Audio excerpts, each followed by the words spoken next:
ഒരുപാട് കാലത്തെ കാത്തിരിപ്പിന് ശേഷം ഗുരുവായൂരപ്പന്റെ അടുത്തേക്ക് ഒരു യാത്രയുണ്ട്.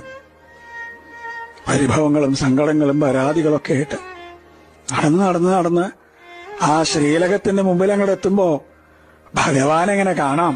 ശംഖും ചക്രവും ഗദയും പങ്കജവുമായിട്ട് ചക്രവർത്തി ഭാവത്തിലുള്ള ഭഗവാന്റെ രൂപം അതങ്ങോട്ട് കാണുമ്പോ കണ്ണ് നിറഞ്ഞൊഴുകും, തൊണ്ടയിടറും, എല്ലാം മറന്നുപോവും, പരിഭവങ്ങളും സങ്കടങ്ങളൊക്കെ. ഗുരുവായൂരപ്പാന്നൊരു വിളിയുണ്ട്. ആ സമയത്ത് ശ്രീലകത്തുനിന്നൊരു നോട്ടമുണ്ട്, കാരുണ്യത്തിന്റെ കടലായ കണ്ണന്റെ നോട്ടം. ഞാനില്ലേ കൂടെ എന്ന് പറഞ്ഞിട്ട് ആ കണ്ണനെ ഹൃദയത്തിലേക്ക് നിറയ്ക്കുമ്പോഴേക്കും ദ്വാരപാലകർ നമ്മളെ നിൽക്കിണ്ടാവും. പക്ഷെ ആ കാരുണ്യം നിറഞ്ഞൊരു നോട്ടല്ലേ, അത് മതി നമ്മളെ പരമാനന്ദത്തിൽ ആറാടിക്കാൻ. കൃഷ്ണ ഗുരുവായൂരപ്പ.